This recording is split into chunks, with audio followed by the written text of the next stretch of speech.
But let's not forget what the Obamas themselves have said. She is a typical white person who, if she sees somebody on the street that she doesn't know, there's a reaction that's been bred into our experiences.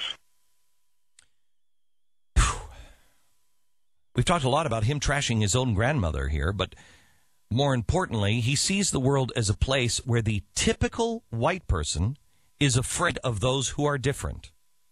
Also, this was bred into his white grandmother. Let me say that again. This was, quoting him, bred into her. Gee, wasn't Jimmy the Greek fired for something like that?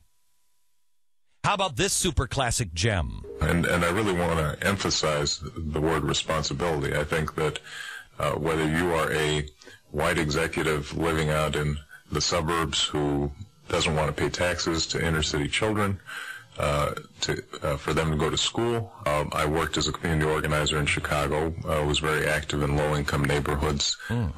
Again, so the problem is the typical white executive. I didn't know typical white executives don't care about inner-city children. This is what he believes is typical. And what about his wife? Let me tell you something. For the first time in my adult life, I am proud of my country. The only thing that makes her proud now is that we're finally overcoming the traditions and the history of racism and embracing her husband. Well, let's look into those traditions and history. And Barack knows that we are going to have to make sacrifices. We are going to have to change our conversation. We're going to have to change our traditions, our history. We're going to have to move into a different place. Good God, America, I hope you are listening. So how would they define the American experience? I don't like being pushed outside of our comfort zones. You know it right here on this campus. Folks are sitting at different tables, y'all living in different dorms. I was there.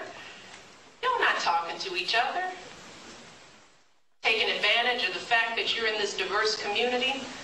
Because sometimes it's easier to hold on to your own stereotypes and misconceptions. It makes you feel justified in your ignorance. That's America. That's America. That's America? Really shouldn't be a surprise. How could you possibly have a different opinion of this country when you spent 20 years marinating in this? Barack knows what it means to be a black man living in a country and a culture that is controlled by rich white people. Hillary can never know that. Hillary ain't never been called a And, of course, there's this gem. The government's lied. The government lied about inventing the HIV virus as a means of genocide against people of color.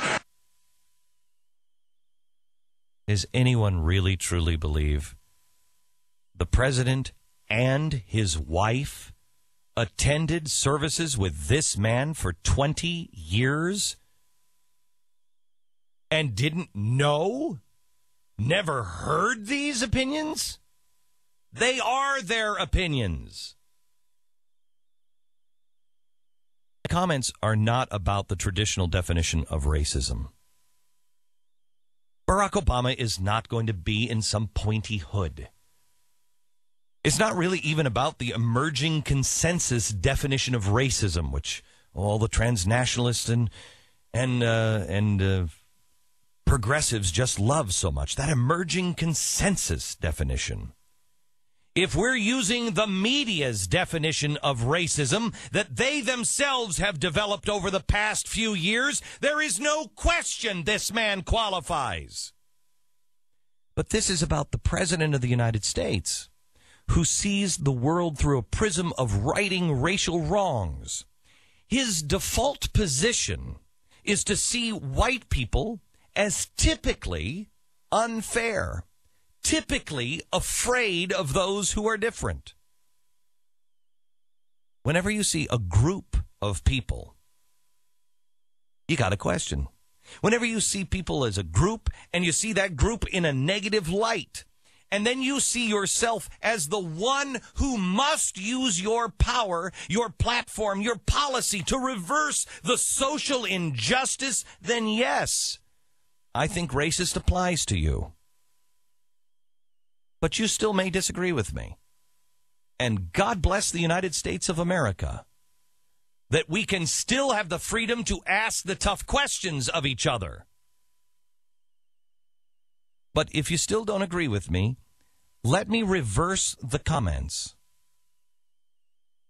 If I were on the radio today and I said that the typical black person had a negative trait bred into them, would I be a racist? If I said that the typical black person didn't care about the poor children, would I be a racist? If I said that blacks routinely target whites unfairly and it showed their stupidity, would I be a racist?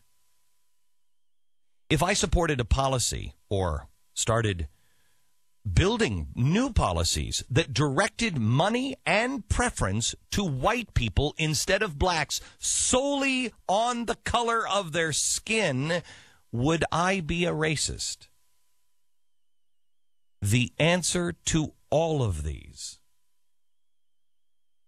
is yes.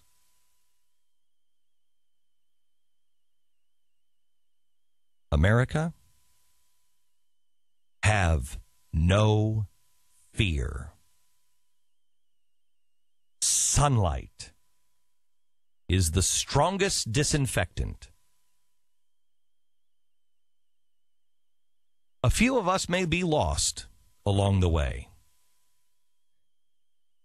But oh, then we will have this tale to tell. All is well. All is well.